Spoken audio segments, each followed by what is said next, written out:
Fred Ogola. I'm a Deputy Vice Chancellor at Uzima University. I'm the founder, convener, Africa Digital Asset Summit, and also the person behind the Kenya Token. When you go to Psalm 121, they ask, where is our help? And the answer is, our help is in the name of the Lord who created the heaven and earth. Which means we came with nothing here. Actually, we are actually products of God himself. So the only thing is we are giving what we got. Some of us here are very talented, intellectually talented, with so many talents. But this talent, God is asking, what's the return on talent? And now this talent is being called token. This talent turns to a Kenya token, where everybody comes with what they have, we put it together, then solve all problems that Kenyans have. It became very clear to us that the Kenyan problem is economic. The Kenyan problem is not political, because we are in the third liberation.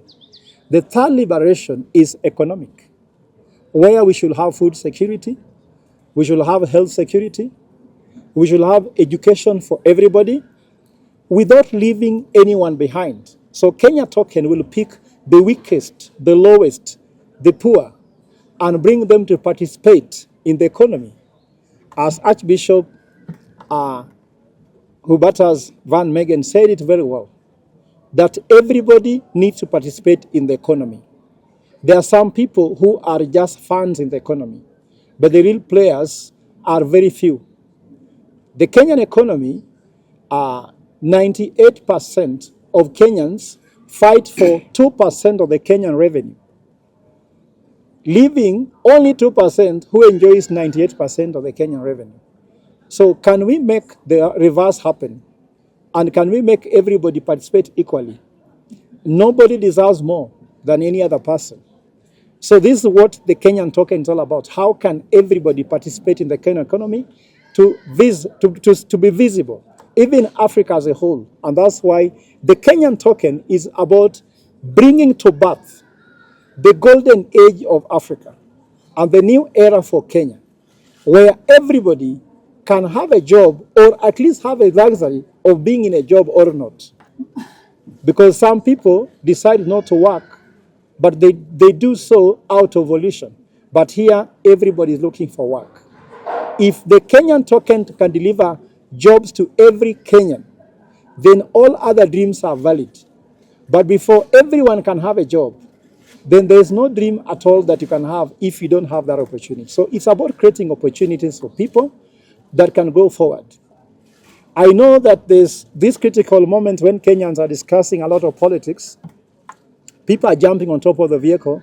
There is no economic model on top of a vehicle. And there is no solution you can solve in a rally. In fact, they go just by noises. They shout 2 term, they shout 1 term. Those are personal terms. For us, we say Kenya token. For us, we say jobs for all Kenyans. And if somebody must go so that people can get this job, then must go, has to go, is going, in Jesus' name, has to go. And if somebody has to solve this problem, they must be the one looking at Psalm 121. Don't look at State House, look at the mountain.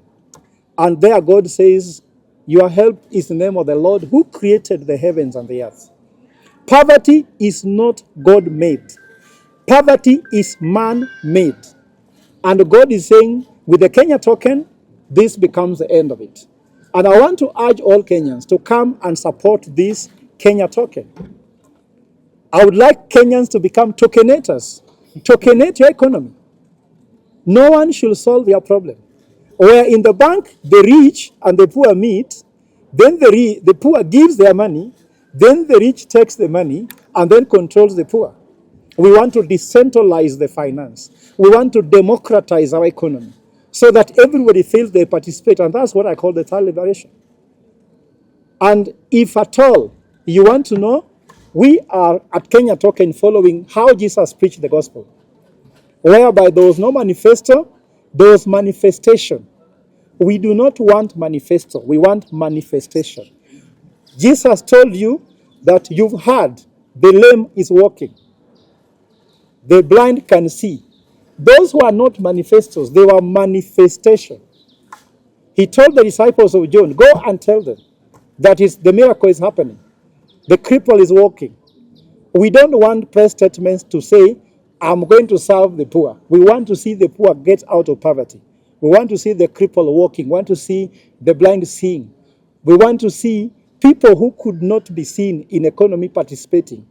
And that's why we talk about evolve as our economic ideology, which is a manifestation for economic liberation for this country.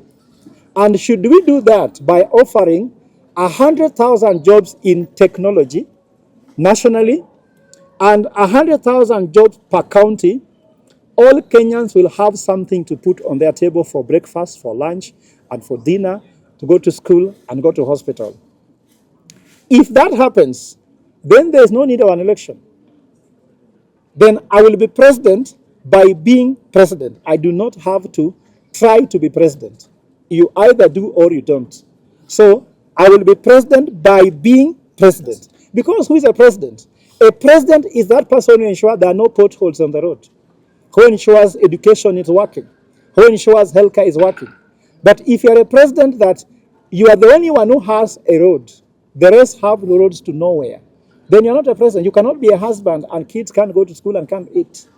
A husband has a function. A head of state has to have a head that is working for its own economy, not for their stomach, because head's supposed to work for people, not for one stomach. So what I'm trying to say is we will transform this country, whether they like it or not. We do not need we don't need their permission to do the right thing, because they have not asked our permission to do the wrong thing. Because I think those who are doing the wrong thing is the one who needs to ask for permission. For us, we have no apology to make. We have no permission to ask, because what we are doing is constitutional, it's also biblical, and Nuncio gave the spiritual capital, which was the most difficult capital to give, inspired by the Lex Sister of Pope Leo XIV, which was initiated by Pope Francis, standing on those feet of giants, on these grounds of the Catholic University of Eastern Africa. With all blessings here, I am sure that the journey to take Kenya to the next level, to third liberation, has begun, and that it will finally be fulfilled in our eyes as we watch. God bless you, and God bless Kenya.